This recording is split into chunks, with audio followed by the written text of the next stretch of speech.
ನಮ್ಮ ನಾಯಕರಾದ ಯಡಿಯೂರಪ್ಪನವರು ಕರೆ ಮಾಡಿದ್ದು ಸತ್ಯ. ನೋಟಿಸ್ ಕೊಟ್ಟಿಲ್ಲ. ಅಲ್ಲಿ ಹೋಗಿ ನನ್ನ ಬಗ್ಗೆ ಇಲ್ಲ ಸಲ್ಲದ ಆರೋಪಗಳನ್ನು ಅಪಪ್ರಚಾರಗಳನ್ನು ಮಾಡಿದ್ದಾರೆ. ಹಠಾವೋ ಅಂತ ನನ್ನ ಹೆಸರು ಹೇಳಿದರೆ, ಹಠಾವೋ ಅಂತ ನಾನು ಮಾಡಿಲ್ಲ. ಅದು ನನಗೆ ಗೊತ್ತಿಲ್ಲ. ಇದು ಸತ್ಯ. ಕಾಂಗ್ರೆಸ್ಸನ್ನು ಮಾಡಿದ್ದಿದ್ದು. ನಾವ್ಯಾಕೆ ಹಠಾವೋ ಅನ್ನೋಕೋನ? ನಮ್ಮವರ ಸಂಬಂಧಗಳು ಚೆನ್ನಾಗೇ ಇತ್ತು. ಹಠಾವೋ ಅಂತ ಮಾಡಿ ಯಡಿಯೂರಪ್ಪನವರು ನನಗೆ ಯಾವುದೇ ನೋಟಿಸ್ ಕೊಟ್ಟಿಲ್ಲ. ಪಕ್ಷ ವಿರುದ್ಧ ಮಾತಾಡಬೇಡ, ಹಠಾವೋ ಅಂತ ನಾನು ಹೇಳಿಲ್ಲ ಸರ್ ಅಂತ ಹೇಳಿದೆ. ಸ್ಪಷ್ಟವಾಗಿ ಹೇಳಿದೆ. ನಾನು ಯಡಿಯೂರಪ್ಪನವರಿಗೆ ಮಾಹಿತಿಯನ್ನು ಕೊಟ್ಟಿದ್ದೀನಿ. ಮತ್ತು ಯಡಿಯೂರಪ್ಪನವರಿಗೆ ನಾನು ತಪ್ಪು ಮಾಡಿದರೆ ಹೊಡೆದು ಹೇಳ್ತಕ್ಕಂಥ ಶಕ್ತಿ ಯಾರಿಗಾದ್ರೂ ಇದ್ದರೆ ಅದು ಯಡಿಯೂರಪ್ಪನವರಿಗೆ. ಹೊನ್ನಾಳಿ ನ್ಯಾಮತಿ ಯಾವಳಿ ತಾಲೂಕಿನ ಜನ ನನ್ನನ್ನು ರಾಜಕೀಯ ಬೆಳೆಸಿದ್ದಾರೆ. ಅದಕ್ಕೆ ಕಾರಣ ಭಾರತೀಯ ಜನತಾ ಪಾರ್ಟಿ ಸಂಘಟನೆ, ಯಡಿಯೂರಪ್ಪನವರು. ನನಗೆ ಮೋದಿಯವರು ಆದರ್ಶ ಆದರೆ, ಅಟಲ್ಜಿಯವರು ಆದರ್ಶ ಆದರೆ, ನನಗೆ ಇವ್ರ್ಯಾರ ನೀತಿ ಪಾಠ ಹೇಳೋಕ್ಕೆ ಹಕ್ಕಿಲ್ಲ. ನನ್ನ ಸ್ನೇಹಿತೆ ಹರೀಶ್ ಬೇರೆ ಅಲ್ಲ, ನನ್ನ ಸ್ನೇಹಿತೆ, ನಮ್ಮ ಜೊತೆಗಿದ್ದಂತನು. ಆದರೆ ನನ್ನ ಬಗ್ಗೆ ಮಾತಾಡ್ತಕ್ಕಂಥ ಯಾವುದೇ ನೈತಿಕ ಹಕ್ಕಿಲ್ಲ. 2014 ಒಮ್ಮೆ ಆತ್ಮಾವಲೋಕನ ಮಾಡಿಕೊಳ್ಳಿ. 2014ರಲ್ಲಿ ಏನು ಲೋಕಸಭೆ ಚುನಾವಣೆ ಘೋಷಣೆಯಾಗಿದೆ. ಘೋಷಣೆ ಆದ ಸಂದರ್ಭದಲ್ಲಿ ಅವರ ಲೋಕಸಭಾ ಸದಸ್ಯರ ಕಾರನ್ನು ಬಳಸಿಕೊಂಡು ಕೊನೆ ದಿವಸ ನಾಮಪತ್ರ ಸಲ್ಲಿಸೋ ಇನ್ನಿನ ರಾತ್ರಿ ಹೇಳ್ದೆ ಕೇಳ್ದೆ ಓಡೋಗಿದ್ದು ಕಾಂಗ್ರೆಸ್ಗೆ. ಕಾಂಗ್ರೆಸ್ ಓಡೋಗಿ ನನ್ನ ಬಗ್ಗೆ ಮಾತಾಡ್ತೀವಿ ಅಂತಂದರೆ ನನ್ನ ರಕ್ತದ ಕಣಗಳು ಹಿಂದುತ್ವ ಹೊರೆಯುತ್ತೆ. ನಾನೊಬ್ಬ ಕಟ್ಟ ಹಿಂದುತ್ವ ಬಿ ಜೆ ಪಿ ಭಾರತೀಯ ಜನತಾ ಪಾರ್ಟಿ ಕಾರ್ಯಕರ್ತ. ನೋಡಿ, 2014 ಅಲ್ಲಿ 13ರಲ್ಲಿ ನಾವು KJPಯಿಂದ ಸ್ಪರ್ಧೆ ಮಾಡಿದ್ವಿ. KJPಯಿಂದ ಸ್ಪರ್ಧೆ ಮಾಡಿದಾಗ ಸೋತ್ವಿ ನಾವೆಲ್ಲರೂ. ಲೋಕಸಭೆ ಚುನಾವಣೆ ಪೂರ್ವದಲ್ಲಿ 2013ರಲ್ಲಿ ಏನು ಮಳೆಗಾಲ, ನಾವು ಸೋಸ ಕೆಲವು ದಿವಸಕ್ಕೆ ಮಳೆ ಬಂತು. ಭದ್ರಾ ಜಲಾಶಯದಲ್ಲಿ ಬಾಗಿಣಿ ಬಿಡಕ್ಕೆ ಹೋಗಿದ್ವಿ. ಬಾಗಿಣೆ ಬಿಡಕ್ಕೆ ಹೋದ ಸಂದರ್ಭದಲ್ಲಿ ಫಸ್ಟು ನಾವು KJPಗೆ ಅವ್ರು BJP ಇದ್ದರು. ಫಸ್ಟು ನಾನೇ open batsman. GM Siddeshwara Lok Sabha ಸದಸ್ಯ ಆಗಬೇಕು, ನಾವೆಲ್ಲ ಗಟ್ಟಿಯಾಗಿ ಹೋರಾಟ ಮಾಡಬೇಕು ಅಂತ ಹೇಳಿದ್ವಿ. ನಾನು ಹೇಳಿದ್ವಿ, ಎಸ್ ರಾಮಚಂದ್ರ ಹೇಳಿದರು, ಮಾಡಳ್ಳಿ ಇರ್ಪಣ್ಣ ಎಲ್ಲರೂ ಮಾತಾಡಿದ್ವಿ. ಅದನ್ನು ಹರೀಶ್ ಕೇಳಿದರು, ನಾವು KJPಗೆ ಇದ್ದೀವಿ, ನೀನು ಹೆಂಗೆ ಹೇಳಿದೆ? ಅರೆ ನೋಡಪ್ಪ, KJP ವಿಲೀನ ಹಾಕೋದು BJP ಒಳಗೆ, ನಾವು ಒಂದೇ ಕುಟುಂಬ ಸದಸ್ಯರು ಡಿವೈಡ್ ಆಗಿದ್ದೀವಿ. ಹಾಗಾಗಿ ನಾನು ಹೇಳಿದ್ದೀನಿ, ಗಟ್ಟಿಯಾಗಿ ಹೇಳಿದೆ. ಅದಾದ ನಂತರ ಜೋಗಿಮಟ್ಟಿಲಿ ಸಿದ್ದೇಶ್ವರರು, ನಾನು, ಮಾಡಳ್ಳಿ ಇರ್ಪಣ್ಣ, ಹರೀಶು ಮತ್ತು ಎಸ್ ರಾಮಚಂದ್ರ 5 ಜನ ಇದ್ವಿ. ಅಲ್ಲಿ ಸೇರಿದಂಥ ಸಂದರ್ಭದಲ್ಲಿ ಫಸ್ಟ್ ಪ್ರಾರಂಭ ಮಾತಾಡಿದ್ದೆ ಹರೀಶ್, ನಿಲ್ಬೇಡ್ರಿ, ಸೋಲ್ತೀರಿ, ನೀವು ಸ್ಪರ್ಧೆ ಮಾಡಬೇಡ್ರಿ ಅಂತ ಹೇಳಿದರು. ಆದರೆ ನಾನು, ಇರ್ಪಣ್ಣ, ಎಸ್ ರಾಮಚಂದ್ರ ಗಟ್ಟಿಯಾಗಿ ಚುನಾವಣೆ ನಿಲ್ರಿ, ನಾವೆಲ್ಲ ಹೋರಾಟ ಮಾಡಿ ಗೆಲ್ಲಿಸ್ತೀವಿ ಅಂತ ಹೇಳಿದ್ವಿ. ಇನ್ನೇ ರವೀಂದ್ರನಾಥ್, ಶಿವೇಕ್ ಸ್ವಾಮಿ, ಇನ್ನು ಭಾಳಷ್ಟು ಜನ ಕಾರ್ಯಕರ್ತರು ಮುಖಂಡರು ಭಾರತೀಯ ಜನತಾ ಪಾರ್ಟಿ. ಅವರು ರವೀಂದ್ರನಾಥ್ ಹೆಂಗಪ್ಪ ಈ ಜಿಲ್ಲೆಯಲ್ಲಿ ಪಾರ್ಟಿ ಕಟ್ಟಿ ಬೆಳೆಸಿದ್ದು. ಅವ್ರದ್ದು ಏನಂದ್ರು ಕಾಯಕವೇ ಕೆಲಸ, ಹೆಚ್ಚು ಮಾತಾಡಲ್ಲ. ಹಾಗಾಗಿ ಎಲ್ಲರೂ ಒಟ್ಟಾಗಿ ಸೇರಿ ಗೆಲ್ಲಿಸಿದ್ವಿ, ಬೇರೆ ರೇಣುಕಾಚಾರ್ಯ ಒಬ್ಬನೇ ಅಲ್ಲ. ಲೋಕಸಭೆ ಚುನಾವಣೆ ಪೂರ್ವದಲ್ಲಿ ಒಂದು ದಿವಸದಲ್ಲಿ ನೀವು ನಾಮಪತ್ರ ಸಲ್ಲಿಸೋ ಹಿಂದಿನ ರಾತ್ರಿ ಓಡೋಗಿ ನನ್ನ ಬಗ್ಗೆ ನೀತಿ ಪಾಠ ಹೇಳೋಕ್ಕೆ ಯಾವ ನೈತಿಕ ಹಕ್ಕಿದೆ?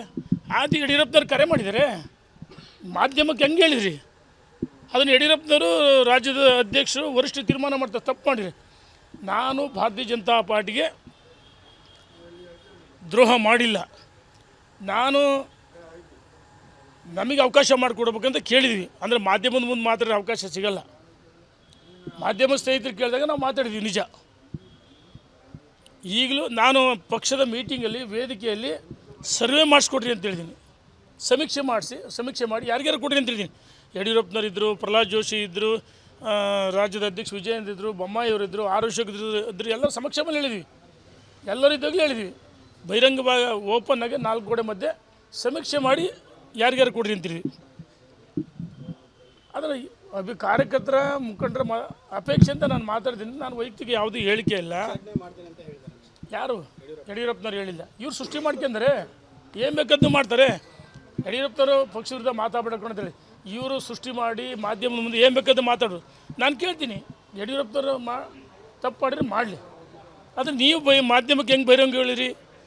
ಅದು ನಿಮಗೆ ಯಾವ ಹೇಳಿಲ್ಲ ಯಡಿಯೂರಪ್ಪನವ್ರು ಹೇಳಿಲ್ಲ. ಯಡಿಯೂರಪ್ಪನವ್ರಿಗೆ ಎಲ್ಲ ವೀಡಿಯೋಗಳು ಕಳಿಸ್ಕೊಡ್ತೀನಿ. ಇವರು ಯಡಿಯೂರಪ್ಪನವ್ರ ಹೆಸರು ದುರ್ಬಳಕೆ ಮಾಡ್ಕೊಂಡಿದ್ದಾರೆ. ಯಡಿಯೂರಪ್ಪನವ್ರ ಹೆಸರು, ರಾಜ್ಯದ ಅಧ್ಯಕ್ಷ ವಿಜೇಂದ್ರ ಹೆಸರು, ಸಂಘಟನಾ ಪ್ರಧಾನ ಕಾರ್ಯದರ್ಶಿ ಹೆಸರು ದುರ್ಬಳಕೆ ಮಾಡ್ಕೊಂಡಿದ್ದಾರೆ. ಅವ್ರ್ಯಾರು ಪ್ರೆಸ್ ಮೀಟ್ ಮಾಡೋಕ್ಕೆ ಹೇಳಿಲ್ಲ. ಪಕ್ಷ ನಾಯಕರು ಒಬ್ಬರು ಪರಸ್ಪರ ಕಚ್ಚಾಡಬೇಡ್ರಿ, ಆರೋಪ ಪ್ರತ್ಯಾರೋಪ ಮಾಡಬೇಡ್ರಿ, ಇನ್ನು 4 ಗೋಡೆ ಮಧ್ಯೆ ಬಗೆಹರಿಸಬೇಕಂತ ಹೇಳ್ತಾರೆ ವಿನ ಯಾವುದನ್ನು ಬಹಿರಂಗ ಹೇಳ್ರಿ ಅಂತ ಯಾರೂ ಹೇಳಿಲ್ಲ. ಇಲ್ಲಿ ಎಲ್ಲ ಒಂದು ಕಡೆ ರಾಜಕೀಯವಾಗಿ ಇಡೀ ಜಿಲ್ಲೆಯಲ್ಲಿ ಎಲ್ಲರೂ ಕರಿತಾರೆ, ನಾನು ಓಡಾಡ್ತೀನಿ. ಇದನ್ನು ಸಹಿಸೋಕ್ಕಾಗ್ತಲ್ಲ, ನಾನೇನು ಮಾಡೋಕ್ಕಾಗಲ್ಲ. ಆಯಿತು, ಯಡಿಯೂರಪ್ಪರು ನಾವು ಇವ್ರು ಹೇಳ್ತಾರಲ್ಲ 40 ಜನ ಹೋಗಿದ್ವಿ ಅಂತಾರೆ, ನಾವು 100 ಜನ ಮುಖಂಡರು ಹೋಗ್ತೀವಿ, ಭೇಟಿ ಮಾಡ್ತೀವಿ. ನಾವು ಭೇಟಿ ಮಾಡ್ತೀವಿ, ಏನೇನು ಸತ್ಯಾಂಶ ಅವ್ರಿಗೆ ಗೊತ್ತಿದೆ ಹೇಳ್ತೀವಿ. ಹಠಾವು ಅಂತ ನಾವು ಮಾಡಿಲ್ಲ, ಅದು ಕಾಂಗ್ರೆಸ್ನವ್ರು ಮಾಡಿರೋದು. ನಾವೇನು ಅವಕಾಶ ಮಾಡಿಕೊಡ್ರಿ, ನಮ್ಮೊಳಗೆ 4-5 ಜನ ಇದೀವಿ, ಸಮೀಕ್ಷೆ ಮಾಡಿಕೊಡ್ರಿ ಅಂತ ಹೇಳಿದ್ವಿ. ಇನ್ನೊಬ್ಬರು ಪುಣ್ಯಾತ್ಮ ಹೇಳಿದ್ರೆ ಅಲ್ಕಟ್ಗಿರಿ ಅಂತ ಹೇಳಿದ್ರೆ ಕೇಳಬೇಕಲ್ಲ. ಅದೇ ಪುಣ್ಯಾತ್ಮ ಹೇಳ್ತಾರೆ. ಹಿಂದೆ ಈ ಜಿಲ್ಲೆ ಒಳಗೆ ಭಾರತೀಯ ಜನತಾ ಪಾರ್ಟಿ, ನನ್ನ ಮಾತಲ್ಲ, ದಯವಿಟ್ಟು ಮಾಧ್ಯಮ ಸ್ನೇಹಿತರನ್ನು ಅನ್ಯತೆ ಭಾವಿಸ್ಬೇಡ್ರಿ. ಈ ಜಿಲ್ಲೆ ಒಳಗೆ BJP ಗಂಡಸ್ರು ಯಾರು ಇದ್ರೆ ರೇಣುಕಾಚಾರ್ಯ ಒಬ್ಬರೇ ಅಂತ ಹೇಳಿದರು. ಹಲ್ಕಟ್ ಅಂತ ಪದಗಿರಿ ನಾವು ಗುಂಡಗಿರಿ ಮಾಡಿದ್ದೀವಿ, ನೋಡಿದ್ವಿ, ಎಲ್ಲವನ್ನೂ ನೋಡಿ ರಾಜಕಾರಣಕ್ಕೆ ಬಂದಿರೋದು. ಈ ಹಲ್ಕಟ್ಗಿರಿ ಗುಂಡಗಿರಿ ಮಾತನ್ನು ಹೇಳಿದ ತಕ್ಷಣ ನಾನೇನು ಹೆದರ್ತೀನ? ಇಂಥವಕ್ಕೆಲ್ಲ ಜಗ್ಗಲ್ಲ ಬಗ್ಗಲ್ಲ. ಒಟ್ಟಾರೆಯಾಗಿ ಅವರೇ ಹೇಳಿದರು, ನಮಗೆ ವಿಧಾನ ಪರಿಷತ್ ಸ್ಥಾನ ಕೊಡಿಸಲಿಲ್ಲ, ಯಾವುದೋ ಬೋರ್ಡ್ ಚೇರ್ಮನ್ಗಿರಿ ಕೊಡಿಸಿಲ್ಲ, ಅವರೇ ಬೈಕಂದು ಓಡಾಡ್ತಿದ್ರು. ಇದೇ ನಮ್ಮ ಸ್ನೇಹಿತ ಹರೀಶು ಯಾರಿಗೆ ಬೈದಲ್ಲಿ, ಎಲ್ಲರಿಗೂ ಬೈಕಂದು ಓಡಿದ್ದಾರೆ, ಮನೆಯವ್ರಿಗೂ ಬೈತಾರೆ, ಲೋಕಸಭಾ ಸದಸ್ಯರಿಗೂ. ನಾನು ಸಿಂಗ್ಲರಾಗಿ ಲೋಕಸಭಾ ಸದಸ್ಯರ ಬಗ್ಗೆ ಬೈದಿಲ್ಲ. ಮಲ್ಲಿಕಾರ್ಜುನಪ್ಪರು ಅಜಾತ ಶತ್ರು ಅಂತ ಹೇಳಿದ್ದೀನಿ. ನಾನು ಅಜಾತ ಶತ್ರು ಅಂತ ಹೇಳಿದ್ದೀನಿ. ನಾವು ನೋಡಿ, ಇನ್ನೊಂದು ನೋಡಿ, ಇದು ಎಷ್ಟು ಕೀಳ್ಮಟ್ಟದ ಅಪಪ್ರಚಾರ ಮಾಡ್ತಾರಂದರೆ, ಒಂದು ಹಲ್ಕಟ್ಗಿರಿ ಅಂತ ಭಾಷೆ ಬಳಸಿರಿ, ಅದನ್ನು ತೀವ್ರವಾಗಿ ಖಂಡಿಸ್ತೀನಿ. ಇದಕ್ಕೆಲ್ಲ ರೇಣುಕಾಚಾರ್ಯ ಅದರಲ್ಲ, ಜಗ್ಗಲ್ಲ, ಬಗ್ಗಲ್ಲ, ಕುಗ್ಗಲ್ಲ.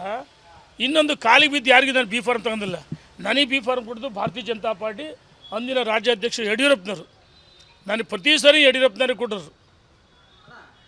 ಈ ಬಾರಿ ಮೊನ್ನೆ 5ನೇ ಬಾರಿ ಕೊಟ್ಟಾಗ ನಳಿನ್ ಕುಮಾರ್ ಕಟೀಲಿದ್ದರು ರಾಷ್ಟ್ರೀಯ ನಾಯಕರು, ಮತ್ತು ಯಡಿಯೂರಪ್ಪನವರು ಅವರು ಇದು ಪಾರ್ಲಿಮೆಂಟರಿ ಚುನಾವಣೆ ಕಮಿಟಿಯ ಸದಸ್ಯರು, ಅವರೆಲ್ಲ ಸೇರಿ ತೀರ್ಮಾನ ಮಾಡಿ ಬಿ ಫಾರ್ಮ್ ಕೊಡಿಸಿರಿ. ನಾನು ಯಾಕೆ ಯಾರಿಗೆ ಖಾಲಿ ಬೀಳೋಕೋನ? ನಾನು ಯಾರಿಗೆ ಖಾಲಿ ಬೀಳಿಸೋ ನನ್ನ ಹತ್ರ ವ್ಯಕ್ತಿತ್ವನೇ ಇಲ್ಲ, ನನ್ನ ಜಾಯಮಾನನೇ ಇಲ್ಲ. ಬಿ ಫಾರ್ಮ್ ಕೊಡೋದು ಭಾರತೀಯ ಜನತಾ ಪಾರ್ಟಿ ಸಂಘಟನೆ ಯಡಿಯೂರಪ್ಪನವರು. ನಾನು ಯಾಕಣ BJP ಯಾವತ್ತೂ ನನಗೆ ತಾಯಿ ಸಮಾನ ಅಂತ ಹೇಳಿದ್ದೀನಿ, ಒಳ ಒಪ್ಪಂದಲ್ಲ. ಅರೆ ನೀವು ಬೇಕಾದಾಗ ಏನು ಬೇಕಾದ್ರೂ ಮಾಡ್ಕಿದ್ದೀರಿ. ನಾನು ಹೊನ್ನಾಳಿ ನ್ಯಾಮತಿ ಅವಳಿ ತಾಲೂಕಿನ ಬರಗಾಲಕ್ಕೆ ಸೇರಿಸ್ಬೇಕು. ನಾನು ಅನುದಾನಗಳು 1200 ಕೋಟಿ ಕಾಮಗಾರಿಗಳು ಪೆಂಡಿಂಗ್ ಇದ್ದು ಅದನ್ನು ಮುಂದುವರಿಸ್ಬೇಕು ಅಂತ ಹೋಗಿದ್ದೇನೆ ವಿನ ವೈಯಕ್ತಿಕವಾಗಿ ರೇಣುಕಾಚಾರ್ಯ ಯಾರ ಮುಂದೆ ಭಿಕ್ಷೆ ಬೇಡಲ್ಲ. ನಾನೇ ತಲೆ ಮೇಲೆ ಟವಲಕ್ಕೆಂದು ಅಥವಾ ಮುಸ್ಕಕ್ಕೆಂದು ಯಾರಾದ್ರೂ ಮನೆಗೆ ಹೋಗಿದ್ದೀನ? ಬಹಿರಂಗ ಹೋಗಿದ್ದೀನಿಲ್ಲ. ಅರೆ ನೀನು ರಾತ್ರಿ ನಾಳೆ ಬೇಕಾದ್ರೆ ನಾಮಪತ್ರ ಸಲ್ಲಿಸೋ ಹಿಂದಿನ ದಿವಸ ರಾತ್ರಿ ಒಳಗಿದ್ದೆಲ್ಪ ಕಾಂಗ್ರೆಸ್ಸಿಗೆ. ನಿನಗೆ ಯಾವ ನೈತಿಕ ಹಾಕಿದೆ? 5 ವರ್ಷ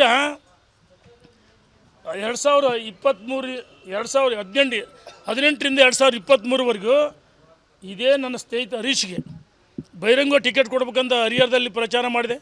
ನನ್ನ ವಿರುದ್ಧ ಈ ರೇಣುಕಾಚಾರ್ಯ ಯಾರು ಅಂತ ಹೇಳಿದ್ರು, ಹರಿಹರ ಕ್ಷೇತ್ರದಲ್ಲಿ ಗಟ್ಟಿಯ ಕಾರ್ಯಕರ್ತರ ಮುಖಂಡರಿಗೆ ಹರೀಶ್ ಅಭ್ಯರ್ಥಿ ಅಂತ ಹೇಳಿದೆ. ಗಟ್ಟಿಯಾಗಾರು ಪರ ಮಾತಾಡಿದೆ. ಅದಕ್ಕೆ ನನಗೆ ಅವಾಗ ರೇಣುಕಾಚಾರ್ಯ ಹೆಂಗೆ ಹೇಳಿದರು ಅಂತ ಹೇಳಿದರು. ಏನೇ ಇದ್ದರೂ ಬೆಂಗಳೂರಲ್ಲಿ ನನ್ನ ಹತ್ರ ಬಂದು ಮುಖ್ಯಮಂತ್ರಿಗಳು ಯಡಿಯೂರಪ್ಪನವರು ಪ್ರತಿಯೊಬ್ಬರು ಬೊಮ್ಮಾಯಿಯಿಂದ ಯಡಿಯೂರಪ್ಪನ ನಾನೇ ಭೇಟಿ ಮಾಡಿಸ್ತಿದ್ರು ಎಲ್ಲ ಕೆಲಸಗಳಿಗೂ. ಅವ್ರ ಕಾರ್ಯಕರ್ತರ ಮುಖಂಡ ಇರಲಿ ಸ್ನೇಹಿತ, ನಮ್ಮನೆಗೆ ತಪ್ಪೇನಲ್ಲ, ಅವ್ರು ಬೇರಲ್ಲ ನಾವು ಬೇರಲ್ಲ, ಹೇಳಿ ಸರಿ ಇದೆ. 5 ವರ್ಷ ಪ್ರತಿಯೊಂದು ಅವ್ರ ಕೆಲಸಗಳು ನಾನು ಮಾಡಿಕೊಟ್ಟೆ. ಏನೇ ಇದ್ರು ಸರ್ಕಾರ ಲೆವೆಲ್ನಾಗೆ ಅವ್ರ ನಾಮಿಗಳಿರ್ಬೋದು, ಮತ್ತೊಂದಿರ್ಬೋದು, ಆಯ್ತಾ. ಇಲ್ಲೇ ದಾವಣಗೆರೆ ಇದೇ ಸರ್ಕ್ಯೂಟ್ ಹೌಸ್ ಇತ್ತಲ್ಲ, ದಾವಣಗೆರೆ SP ಹನುಮಂತರಾಯಪ್ಪ DC ಇವರು ಮಾಂತೇಶ್ ಬೆಳಿಗ್ಗೆ ಮತ್ತು ಇನ್ನೊಬ್ಬರು CEO ಇದ್ದರು. ಅವ್ರು 3 ಕರೆದು ಹರಿಹರ ಕ್ಷೇತ್ರಕ್ಕೆ ಕೆಲಸ ಆಗ್ತಲ್ಲ ಮಾಡಿಕೊಡ್ರಿ ಅಂತ ನಾನು ಹೇಳಿದ್ದೀನಿ. ಆದರೆ ನಾನೀಗೇನು ಅವ್ರ ಹತ್ರ ಹೋಗೋ ನೆಸಿಟಿ ಇಲ್ಲ. ನನಗೆ ಸ್ವಾಭಿಮಾನ ಇದೆ, ಸ್ನೇಹಿತ ಅಂತ ಮಾತಾಡಿಸ್ತೀನಿ. ಆದರೆ ನೀನು ನನ್ನ ಕೆಲಸ ಮಾಡಿಕೊಡ, ನೀನು MLA ಆಗಿರ್ಬೋದಪ್ಪ, ನಾನು ಸೋತಿರ್ಬೋದು. ಇವತ್ತು ರಾಜ್ಯ ಮಟ್ಟದಲ್ಲಿ ಅಧಿಕಾರಿಗಳು ಫೋನ್ ಮಾಡ್ತೀನಿ, ಕರೆ ಮಾಡಿ ನನ್ನ ಕ್ಷೇತ್ರ ಸಮಸ್ಯೆಗಳು ಯಾರೇ ಇರ್ಬೋದು ಅಧಿಕಾರಿಗಳು ಮುಲಾಜಿಲ್ಲ ಮಾಡ್ಬೇಕಂತೀನಿ. ನನಗಂತ ಬರ್ಬಾದ್ ಬಂದಲ್ಲ ಯಾರ ಮನೆಗೆ ಹೋಗಿ ಮ್ಯಾಚ್ ಫಿಕ್ಸಿಂಗ್ ಮಾಡ್ಕೊಂಡು ಸೋಲ್ಸ್ಬೇಕು ಅಂತ ನನ್ನ ದುರ್ಬುದ್ಧಿನಿಲ್ಲ, ಕೆಟ್ಟ ಬುದ್ಧಿನಿಲ್ಲ. ಸಮೀಕ್ಷೆ ಮಾಡಿಕೊಡ್ರಿ ಅಂತ ಹೇಳಿದ್ದೀವಿ. ಇದೇನು ಬಹಿರಂಗವಾಗಲ್ಲ, ಅಲ್ಲಿ ನಾಯಕರಿಗೆ ಹೇಳಿದ್ದೀವಿ. ಮತ್ತು ನಾನು ಇನ್ನೂ ಡೇಟ್ ಫಿಕ್ಸ್ ಆಗಿಲ್ಲ. ನಾವು ಭಾಳಷ್ಟು ಜನ ಮುಖಂಡರುಗಳು ಜಿಲ್ಲೆಯ ಪರಿಸ್ಥಿತಿಯನ್ನು ಏನು ಹೇಳ್ಬೇಕು ಅದನ್ನು ಹೇಳ್ತೀವಿ. ಧನ್ಯವಾದಗಳು. ಯಡಿಯೂರಪ್ಪನವರಿಗೆ ಅವರು ನನಗೆ ಕರೆ ಮಾಡಿದ್ದು ಸತ್ಯ ಇಲ್ಲ ಅಂತ ನಾನು ಹೇಳಿಲ್ಲ. ನಾನು ಬೈದಿಲ್ಲ ಅಣ್ಣ. ನಾನು ದಾವಣಗೆರೆಗೆ ಬರ್ತಾಯಿದ್ದೆ, ಇವ್ರು ಏನು ಬೇಕಾದ ಅಪಪ್ರಚಾರ ಅದಿದ್ದರೆ ಆಡಿಯೋ ಬಿಡುಗಡೆ ಮಾಡಲಿ. ಅದಕ್ಕೆ ನಾನು ಹೇಳಿದ್ದು, ನನ್ನ ಬಗ್ಗೆ ಮಾತಾಡ್ತಕ್ಕಂಥ ನೈತಿಕ ಶಕ್ತಿ ಇಲ್ಲ, ನೈತಿಕ ಹಕ್ಕಿಲ್ಲ. ನನಗೆ ಕೈ ಬೈದು ಹೊಡೆಯೋ ಶಕ್ತಿ ಯಡಿಯೂರಪ್ಪನವ್ರಿಗಿದೆ, ನಮ್ಮ ಸಂಘಟನೆಗಿದೆ. ಆಯಿತು, ಅವ್ರು ಹೇಳಿದ್ರೆ ಮತ್ತೆ ಇವ್ರು ಯಾಕೆ ಕೇಳ್ತಾರೆ? ತಡಿ, ನಾನು ಪಕ್ಷ ವಿರೋಧಿ ಚಟುವಟಿಕೆ ಅಂತ ಹೇಳ್ತಾರಲ್ಲ, ಒಂದು ನಿಮಿಷ, ನಾನು ಪಕ್ಷ ವಿರೋಧಿ ಚಟುವಟಿಕೆ ಮಾಡಿದೆ ಅಂತ ಹೇಳ್ತಾರಲ್ಲ, ಒಂದೇ ಒಂದು ಪಕ್ಷ ವಿರೋಧಿ ಚಟುವಟಿಕೆ, ಒಂದು ನಿಮಿಷ ಪಕ್ಷ ವಿರೋಧಿ ಚಟುವಟಿಕೆ ಮಾಡ್ತೀವಿ ಅಂತ ಇದ್ರೆ ಒಂದು ದಾಖಲಿದ್ದ ತೋರಿಸಿ. ನೀನು ಕಾಂಗ್ರೆಸ್ ಹುಡುಗಿದೆಯಲ್ಲಪ್ಪ, ನಾನು ಯಾವುದು ಮಾಡಿದ್ದೀನಿ? ಹಂಗಂತೇಳಿ ಟೀಕೆ ಮಾಡ್ಬೇಕಂತ ಟೀಕೆ ಮಾಡಲ್ಲ. ಅನಿವಾರ್ಯವಾಗಿ ಮಾತಾಡಿದ್ರೆ ನಾನು ಮಾತಾಡ್ತೀನಿ ಅಷ್ಟೇ.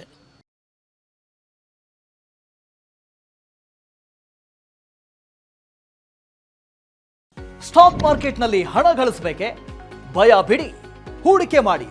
ತಿಳಿಯಿರಿ ಸಣ್ಣ ಟ್ರಿಕ್ಸ್. ಗೊತ್ತಿಲ್ಲದೆ ಸ್ಟಾಕ್ ಟ್ರೇಡಿಂಗ್ ನಲ್ಲಿ ದುಡ್ಡು ಕಳ್ಕೊಂಡಿದ್ದೀರಾ? ಸ್ಟಾಕ್ ಇನ್ವೆಸ್ಟ್ಮೆಂಟ್, ಸ್ಟಾಕ್ ಟ್ರೇಡಿಂಗ್ ವ್ಯತ್ಯಾಸ ಗೊತ್ತಿಲ್ವೇ? Equity, ETF, derivatives, option contract ಅರಿತು ಲಾಭ ಗಳಿಸಬೇಕೆ? ಚಿಂತೆ ಬೇಡ, 3 ದಿನದಲ್ಲಿ ಕಲಿಯಿರಿ ಸ್ಟಾಕ್ ಮಾರ್ಕೆಟ್ ಸೀಕ್ರೆಟ್ಸ್. ನುರಿತ ತಜ್ಞರಿಂದ ಪಕ್ಕಾ ಟ್ರೈನಿಂಗ್ ಪಡೆಯಿರಿ. ಸಂಪರ್ಕಿಸಿ. ಅನುಕ್ಷಣದ ಸುದ್ದಿಗಳಿಗಾಗಿ ವಿಸ್ತಾರ ನ್ಯೂಸ್ ಯೂಟ್ಯೂಬ್ ಚಾನೆಲ್ ಸಬ್ಸ್ಕ್ರೈಬ್ ಮಾಡಿ. ಹೊಸ ಸುದ್ದಿಗಳ ನೋಟಿಫಿಕೇಶನ್ಗಾಗಿ ಬೆಲ್ ಐಕಾನ್ ಕ್ಲಿಕ್ ಮಾಡಿ.